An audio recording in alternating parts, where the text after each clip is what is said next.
Welcome. It's almost a year since we last looked at these tanks, and perhaps a lot has changed, or perhaps it hasn't. But let's take a look and also see what problems may have arisen. One good move was purchasing 3 Inkbird heater controllers. I got these on Amazon during an online sale. I certainly wouldn't be able to justify their normal retail price.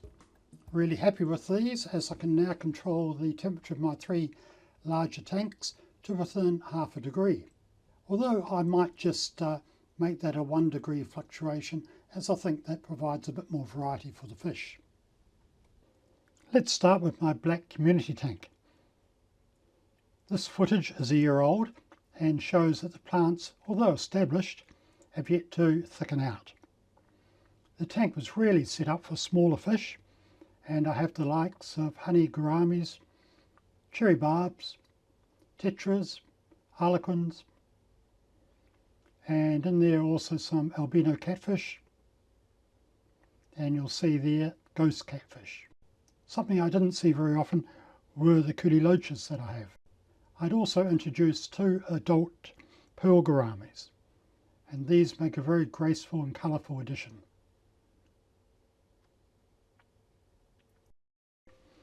One problem with the albino cories is that they shared the bottom with the coolie loaches and therefore the same food source. I wanted to ensure that the coolies did get enough to eat, so I relocated the cories into one of my other tanks. Now this was definitely a move for the better, as within a few days the loaches were coming out at food time, and this made for much enjoyable viewing. I think that the cories, although compatible with the loaches, the cories just were too boisterous and the loaches just too timid. In transforming this tank to accommodate larger fish, we have added 3 angels. And being cichlids, they do what cichlids do, and spar, but they don't cause damage to each other, nor do they threaten the other fish, although the smaller fish do tend to hang out more in the vegetation. They grow. Started off 9 months ago, very small in a nano tank, and are now the centerpiece of the tank.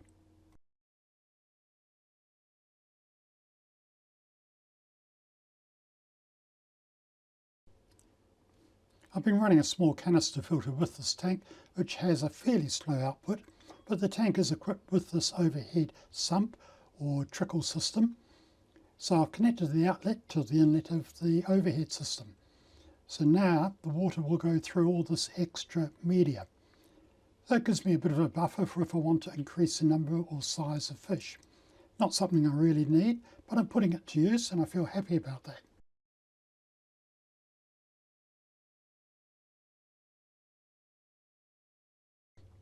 Originally I was using CO2 injection as an aid for plant growth, but when the tank eventually did run dry, I didn't bother refilling it. Plants are doing well.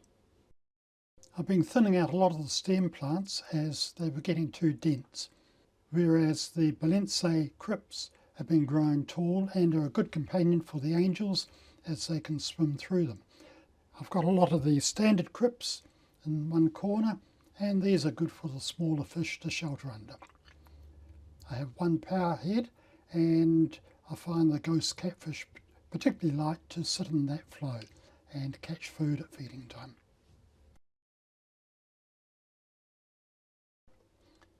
The tank does not require a great deal in maintenance. I just need to occasionally thin out the plants and clean the glass. I will give say a 10% water change every 3 weeks. The loaches filter the sand and keep the substrate clean, and the canister filter only needs a clean out about once every 6 months. Moving on now to our white tiger barb tank, and this is what it looked like a year ago. Jumping forward, and this is what it looks like today. The Java fern have filled out nicely, and the Anubias looks healthy.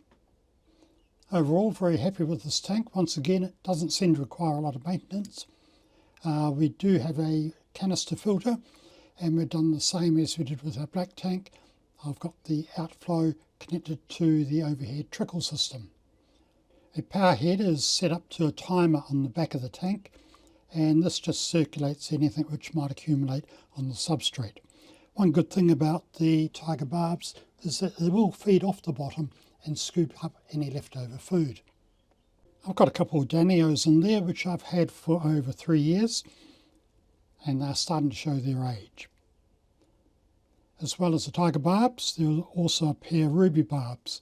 They do tend to spawn quite a lot, but the other fish eat the eggs.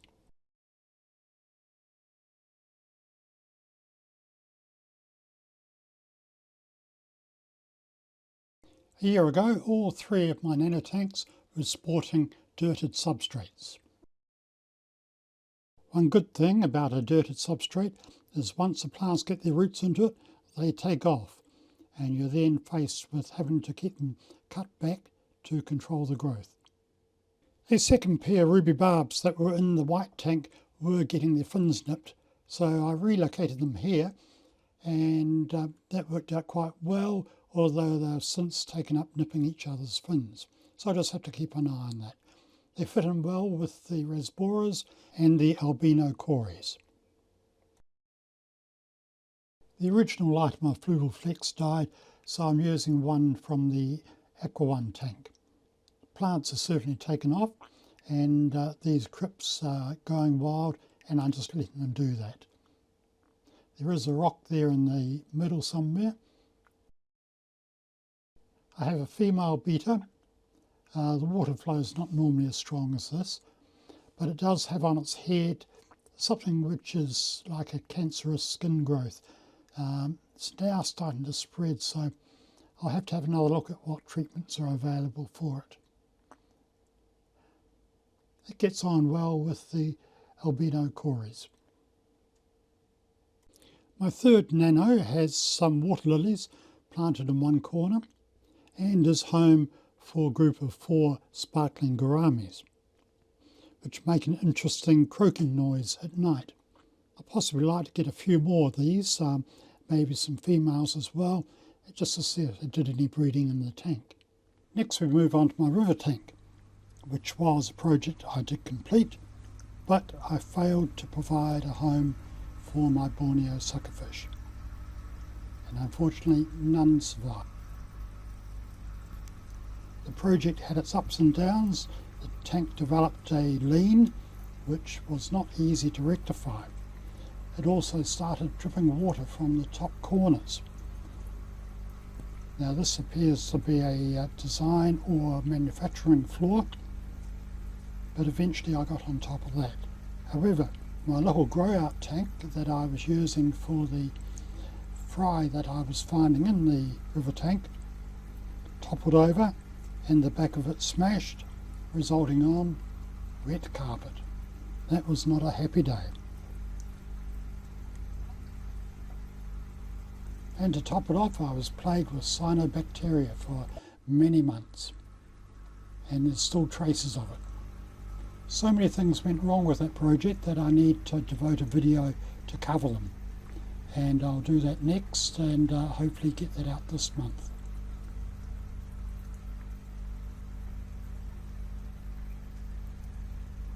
Thank you for stopping by and taking a look at my modest fish ring. I wish you all the best in the hobby and hope to catch up with you again. Bye for now.